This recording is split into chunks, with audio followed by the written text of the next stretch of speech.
اعوذ باللہ من الشیطان الرجیم، بسم اللہ الرحمن الرحیم۔ الحمد للہ رب العالمین والصلاۃ والسلام علی سید المرسلین خاتم النبیین، اما بعد۔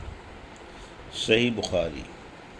باب المعصر و جزائے السیل۔ حدیث نمبر 1851، اردو ترجمہ۔ جب محرم وفات پا جائے تو اس کا کفن دفن کس طرح مسنون ہے۔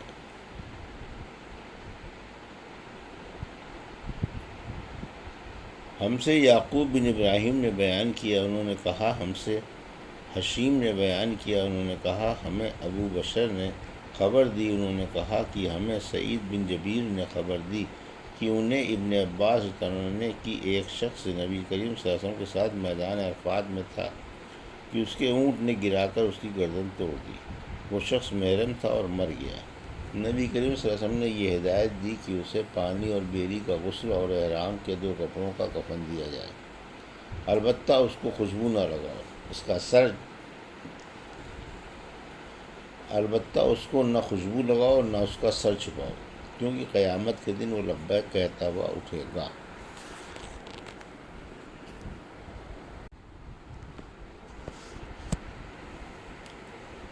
حدیث نمبر 1852، میت کی طرف سے حج اور نظر ادا کرنا، اور مرد کسی عورت کے بدلے میں حج کر سکتا ہے۔ ہم سے موسیٰ بن اسماعیل نے بیان کیا، کہا ہم سے ابو عوانہ وسعد یشکری نے بیان کیا، ان سے ابو بشر جعفر بن عیاس نے، ان سے سعید بن جبیر نے، اور ان سے ابن عباس نے کی قبیلہ جہینہ کی ایک عورت نبی کریم صلی اللہ علیہ وسلم کی خدمت میں حاضر ہوئی اور کہا میری والدہ نے حج کی منت مانی تھی لیکن وہ حج نہ کر سکیں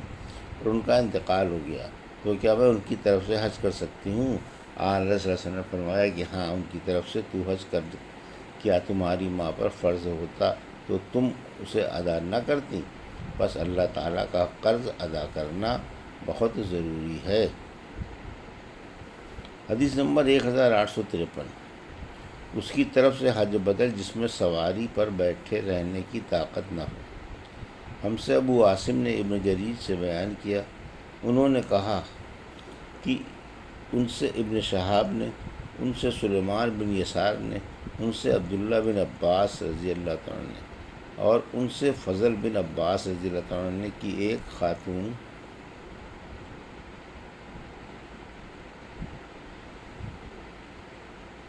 نبی کریم صلی اللہ علیہ وسلم کی خدمت میں حاضر ہوئیں اور کہا میری والدہ نے حج کی منت مانی تھی لیکن وہ حج نہ کر سکی اور ان کا انتقال ہو گیا، تو کیا میں ان کی طرف سے حج کر سکتی ہوں؟ حضرت صلی اللہ علیہ وسلم نے فرمایا کہ ہاں، ان کی طرف سے تو حج کیا کر، کیا تمہاری ماں پر فرض ہوتا تو تم اسے ادا نہ کرتی؟ بس اللہ تعالیٰ کا قرض ادا کرنا بہت ضروری ہے۔ حدیث نمبر 1854، دوسری سند سے امام بخاری نے کہا ہم سے موسیٰ بن اسماعیل نے بیان کیا، کہا کہ ہم سے عبدالعزیز بن ابی سلمہ نے بیان کیا، کہا ہم سے ابن شہاب زہری نے بیان کیا، ان سے سلیمان بن یسار نے، اور ان سے ابن عباس نے کہ حجۃ الوداع کے موقع پر قبیلے منعم کی ایک عورت آئی اور عرض کی یا رسول اللہ، اللہ تعالیٰ کی طرف سے فریضہ حج جو اس کے بندوں پر ہے، اس نے میرے بوڑھے باپ کو بھی پا لیا ہے، لیکن ان میں اتنی سکت نہیں کہ وہ سواری پر بھی بیٹھ سکیں، تو کیا میں ان کی طرف سے حج کر لوں تو ان کا حج ادا ہو جائے گا؟ آپ صلی اللہ علیہ وسلم نے فرمایا کہ ہاں۔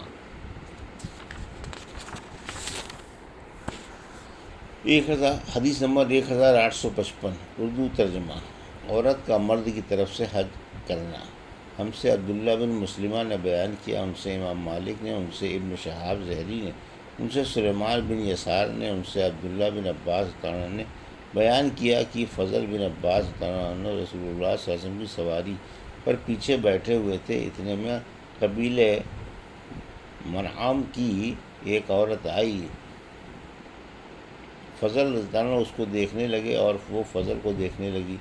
اس لیے نبی کریم صلی اللہ علیہ وسلم فضل کا چہرہ دوسری طرف پھیرنے لگے۔ اس عورت نے کہا کہ اللہ کے فریضہ حج نے میرے بوڑھے والد کو اس حالت میں پا لیا ہے کہ وہ سواری پر بیٹھ بھی نہیں سکتے، تو کیا میں ان کی طرف سے حج کر سکتی ہوں؟ آپ نے فرمایا ہاں، یہ حجۃ الوداع کا واقعہ ہے۔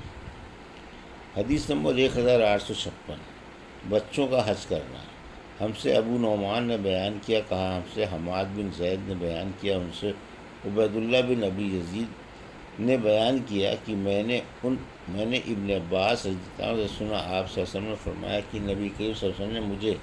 مزدلفہ کی رات منی میں سامان کے ساتھ آگے بھیج دیا تھا۔ حدیث نمبر 1857، ہم سے اسحاق بن منصور نے بیان کیا، انہوں نے کہا کہ ہمیں یعقوب بن ابراہیم نے خبر دی، ان سے ان کے بھتیجے ابن شہاب زہری نے بیان کیا، ان سے ان کے چچا نے، انہیں عبید اللہ بن عبداللہ بن عتبہ نے، ان سے ابن عباس انہوں نے کہا کہ میں اپنی ایک گدھی پر سوار ہو کر مینے میں آیا۔ اس وقت میں جوانی کے قریب تھا۔ رسول اللہ صلی اللہ علیہ وسلم مینے میں کھڑے نماز پڑھا رہے تھے۔ میں پہلی صف کے ایک حصے کے آگے سے ہو کر گزرا، پھر سواری سے نیچے اتر آیا اور اسے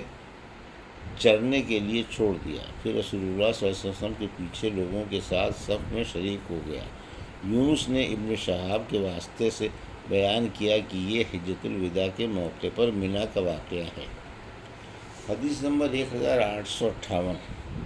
اردو ترجمہ۔ ہم سے عبد الرحمن بن یونس نے بیان کیا، ان سے حاتم بن اسماعیل نے بیان کیا، ان سے محمد بن یوسف نے، اور ان سے صائب بن یزید نے کہ مجھے رسول اللہ صلی اللہ علیہ وسلم کے ساتھ حج کرایا گیا تھا، میں اس وقت 7 سال کا تھا۔ حدیث نمبر 1859، اردو ترجمہ۔ ہم سے عمرو بن زرارہ نے بیان کیا، کہا کہ ہمیں قاسم بن مالک نے خبر دی، انہیں جعید بن عبد الرحمن نے، انہوں نے کہا کہ میں نے عمر بن عبدالعزیز رحمۃ اللہ علیہ سے سنا، وہ صائب بن یزید رضی اللہ عنہ سے کہہ رہے تھے، صائب کو نبی کریم صلی اللہ علیہ وسلم کے سامان کے ساتھ یعنی بال بچوں میں حج کرایا گیا تھا۔ حدیث نمبر 1860، عورتوں کا حج کرنا۔ امام بخاری رحمۃ اللہ علیہ نے کہا کہ مجھ سے احمد بن محمد نے کہا کہ ان سے ابراہیم بن سعد نے بیان کیا، ان سے ان کے والد نے، ان سے ان کے دادا نے، ابراہیم بن عبد الرحمن بن عوف نے، کہ حضرت عمر رضی اللہ عنہ نے اپنے آخری حج کے موقع پر نبی کریم صلی اللہ علیہ وسلم کی بیویوں کو حج کی اجازت دی تھی، اور ان کے ساتھ عثمان بن عفان اور عبد الرحمن بن عوف رضی اللہ عنہ کو بھیجا تھا۔ حدیث نمبر 1861، اردو ترجمہ۔ ہم سے مسدد نے بیان کیا، کہا ہم سے عبد الواحد نے بیان کیا، ان سے حبیب بن عمرو نے، انہوں نے بیان کیا، مجھ سے عائشہ بنت طلحہ نے بیان کیا، اور ان سے ام المومنین عائشہ رضی اللہ عنہا نے بیان کیا کہ میں نے پوچھا، یا رسول اللہ، ہم بھی کیوں نہ آپ صلی اللہ علیہ وسلم کے ساتھ جہاد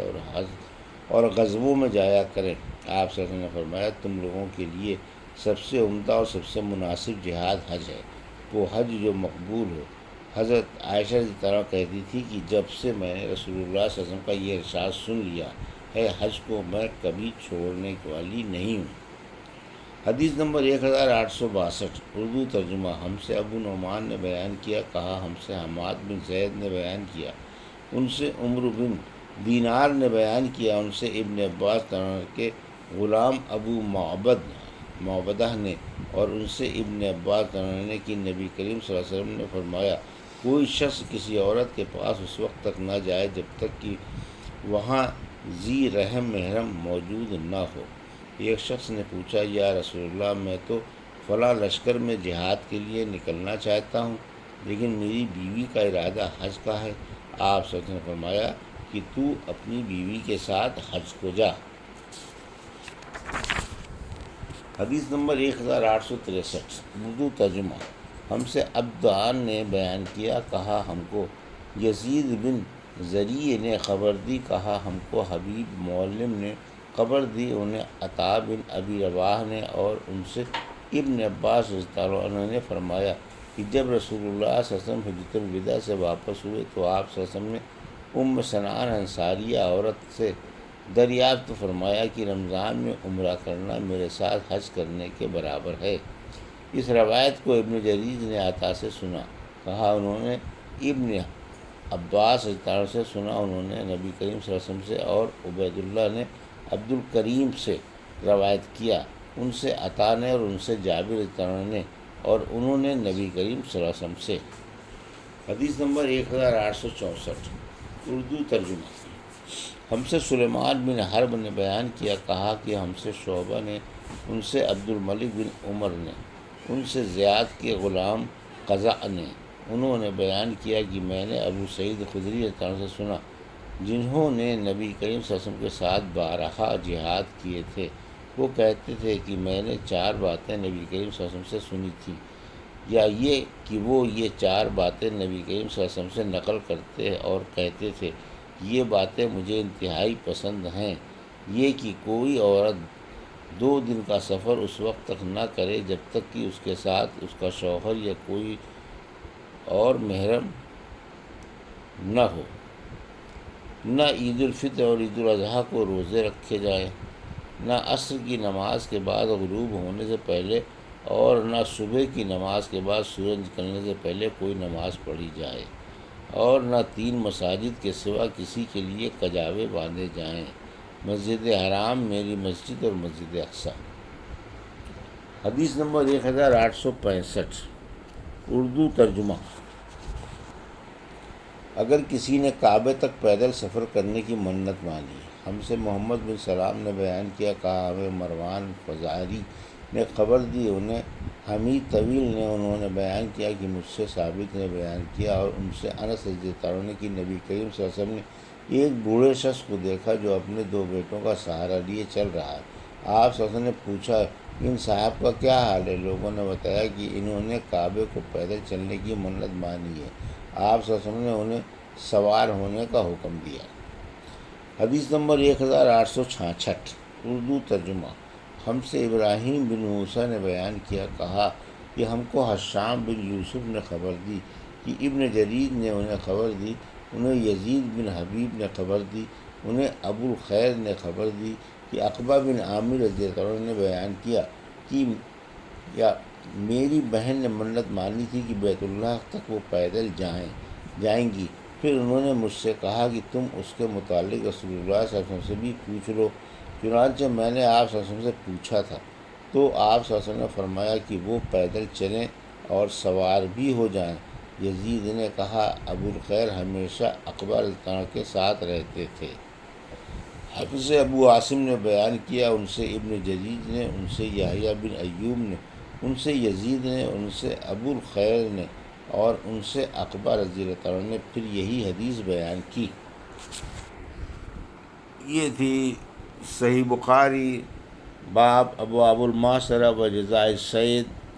کی حدیث نمبر 1851 سے 1866 کا اردو ترجمہ، جو ابھی آپ نے سماعت فرمایا۔ اللہ سے دعا ہے کہ اللہ ہمیں ان حدیثوں کی صحیح سمجھ عطا فرما اور ان پر عمل کرنے کی توفیق عطا فرما، آمین یا رب العالمین۔